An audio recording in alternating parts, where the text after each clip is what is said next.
Hi everyone, BDA second year student और ये video देख रहे हो तो ये वीडियो तुम्हारे लिए बहुत हेल्पफुल होने वाले है बिकॉज मैंने इसमें पूरा सेकेंड ईयर के बारे में एक्सप्लेन करा है, कौन से सब्जेक्ट्स होते हैं, उन्हें कैसे पढ़ना है, मैंने उन सब्जेक्ट्स को कैसे अप्रोच करा था और कैसे मैंने यूनिवर्सिटी एग्जाम से वेल स्कोर करा था। तो इस वीडियो को एंड तक ज़रूर देखना, ठीक है। तो लेट्स गेट स्टार्टेड। तो सबसे पहले मैं तुम्हें सब्जेक्ट्स के बारे में एक्सप्लेन करूँगी, सब्जेक्ट्स में क्या पढ़ना होता है, कैसे होता है। तो स्टार्ट करते हैं वीडियो को। और वीडियो को ना मैं तुम्हें थोड़ा थोड़ा सब्जेक्ट्स के बारे में एक्सप्लेन करूँगी, ब्रीफ करूँगी कि मैंने कैसे पढ़ा था लाइक, और तुम्हें कैसे उसको अप्रोच करना चाहिए।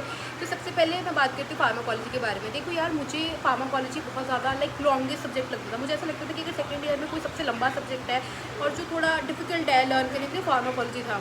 तो अगर तुम्हें ड्रग्स के लिए याद हो रहे ना, तो सबसे बेस्ट वे पता क्या है कि तुम एक पेज लो, उस पर जितने भी सारे ड्रग्स की क्लासिफिकेशन है उनको लिख लो। एंड या तो तुम अगर जैसे उसको हॉस्टल में रहते हो या कहीं भी अपने रूम में उसको एक वॉल पे लगा लो एंड डेली उठो, वहाँ से देख के उसको रिवाइज़ करो, ठीक है। तो मैंने क्या करना, मैंने एक नोट्स बना रखे थे जहाँ पे मेरे पास एक पेज था जिसमें मैंने सारी ड्रग्स की क्लासिफिकेशन एक जगह लिखी थी and I use to revise it daily and daily. तो ऐसे करते करते मुझे धीरे धीरे सारे ड्रग्स के नेम याद होने लगे। अगर तुम ये सोच रहे हो ना कि तुम एग्ज़ाम से एक रात पहले क्रैम कर लोगे, तो वो पॉसिबल नहीं है। तुम सारे ड्रग्स के नेम मिक्स कर दोगे। तो फार्माकोलॉजी को सबसे बेस्ट वे पढ़ने का कि जो ड्रग्स के नेम है वो एक जगह लिख लो, ठीक है, और उसे डेली रिवाइज करो, और इससे तुम फार्मा में बहुत बढ़िया स्कोर कर सकते हो। अब दूसरा सब्जेक्ट आता था डेंटल मटेरियल्स। तो देखो यार, डेंटल मटेरियल में क्या होता है कि सबसे बेसिक जो मुझे टफ लगता था वो था सेटिंग टाइम, वर्किंग टाइम याद रखना मटेरियल्स के बारे में। दूसरी चीज़ की classification, I always use to get confuse classification of impression material, silicone, condensation, है ना। तो उन सब को भी सबसे बढ़िया तरीका है लर्न करने का कि एक अपनी लिस्ट बना लो, जितने भी सारे डेंटल मटेरियल्स है, जैसे क्लासिफिकेशन की लिस्ट एक जगह बना लो, वर्किंग सेटिंग टाइम की लिस्ट एक जगह बना लो।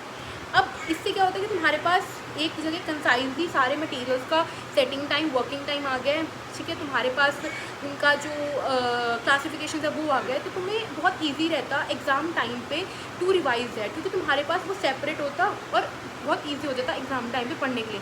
तो ये मेरा डेंटल मटेरियल को लेके अप्रोच था। जैसे बाकी सारी चीज़ें तो तुम पढ़ते रहोगे, एग्ज़ाम टाइम पे टॉपिक्स रिवाइज करो, हो जाएगा, लेकिन ये कुछ स्मार्ट पॉइंट्स होते थे जो बढ़िया बेटर स्कोर करवाते थे। Now third subject is pathology.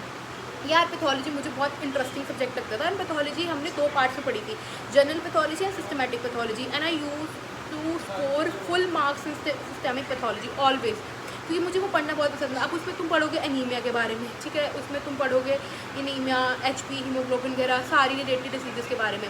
और जनरल पैथोलॉजी में तुम पढ़ते हो इंजरी, सेल इंजरीज़ के बारे में, ठीक है, ट्यूबरक्लोसिस के बारे में, या उसमें तुम माइलोडोसिस वगैरह जैसे वाले टॉपिक पढ़ोगे। तो तुम्हारा अप्रोच क्या होना चाहिए कि तुम्हें पैथोलॉजी एंड माइक्रोबायोलॉजी हमेशा साथ में पढ़नी है, बिकॉज तुम्हें ना काफ़ी टॉपिक्स इन कॉमन मिलेंगे। अब तुम जब टॉपिक साथ में पढ़ोगे, तुम्हारा टाइम बचेगा उसमें, like you will save your time. अगर तुम सोच रहे हो अब तुमने ट्यूबरक्लोसिस पैथो में पढ़ा और वही ट्यूबरक्लोसिस तुम माइक्रो में पढ़ रहे हो अलग से, तो ऐसा नहीं करना, उसको मर्ज करके पढ़ना। माइक्रो वाला पार्ट वहाँ से सेपरेट कर लेना, पैथोलॉजी वाला पार्ट वहाँ से सेपरेट कर लेना। तो इससे क्या होता है, तुम्हारा टाइम बचता है, यू स्टडी स्मार्टर, और तुम्हारे को एग्जाम टाइम पे पैनिक नहीं करना पड़ता कि तुम्हारे को एक जगह दो सब्जेक्ट से नोट हो जाते हैं। तो हमेशा जो भी टॉपिक तुम्हें इन कॉमन लगते थे उसे हमेशा करके साथ एक साथ करके पढ़ना, कभी भी अलग से मत पढ़ना। इससे तुम्हारा टाइम बचेगा, ठीक है, और तुम्हारे को इजी रहेगा to revise that topics at exam time. तो ये मेरा डिफरेंट अप्रोच थी थ्योरी सब्जेक्ट्स को लेके। और अब हम बात करते हैं प्री क्लिनिकल सब्जेक्ट्स के बारे में। प्री क्लिनिकल सब्जेक्ट्स में हमारे मतलब pre cons and pre pros. देखो यार, अब ये दो टोटली प्रैक्टिकल सब्जेक्ट होते हैं, इसमें तुम्हें कुछ थ्योरी नहीं पढ़नी होती है। प्री कॉन्स में तुम्हें कैविटी प्रिपरेशन करनी होती है ना। कैविटी प्रिपरेशन के साथ तुम टाइफो पे कैविटी प्रिपरेशन करते थे और हमने पीओपी मॉडल्स पे कैविटी प्रिपरेशन करी है। और प्री प्रॉस में तुम्हें टीथ सेटिंग करनी होती थी, रिम्स बनाने, डेंचर वगैरह वो सब। तो मेरा मानना ये कि यार जो वो प्रैक्टिकल वर्क है ना, इट्स बेटर कि तुम साथ साथ में करते रहो। अगर तुम सोच रहे हो कि तुम लास्ट टाइम के लिए छोड़ोगे तो तुम्हारे को बहुत ज़्यादा एग्जाम टाइम पे स्ट्रेस हो जाएगा कि ना तो मेरा थ्योरी अच्छे से हुआ और ना मेरा प्रैक्टिकल वर्क अच्छे से हुआ। तो बेटर करने के लिए क्या है कि तुम साथ साथ में करते जाओ, बिकॉज वो काम तुम्हारा हार्ड वर्क मांगता है। ऐसे नहीं कि तुम एक बारी में परफेक्ट सब चीज़ कर लोगे, हो सकता है तुम्हें बार बार करनी पड़े। तो it's better you do it from start, तुम्हारा टाइम भी बचेगा, तुम्हें एग्जाम टाइम पर प्रॉब्लम नहीं आएगी, ठीक है। तो ये तो मेरा अप्रोच था स्टडी को लेके ऐसा।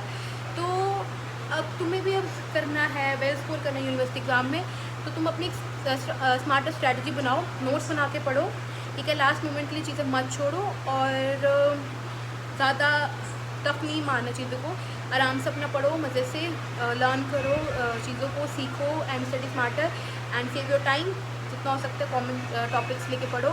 एंड येस, जो मैंने टिप्स बताई है अगर तुम्हें हेल्पफुल लगी है तो उसको फॉलो ज़रूर करना। वीडियो अच्छी लगी है तो लाइक कमेंट शेयर ज़रूर कर देना।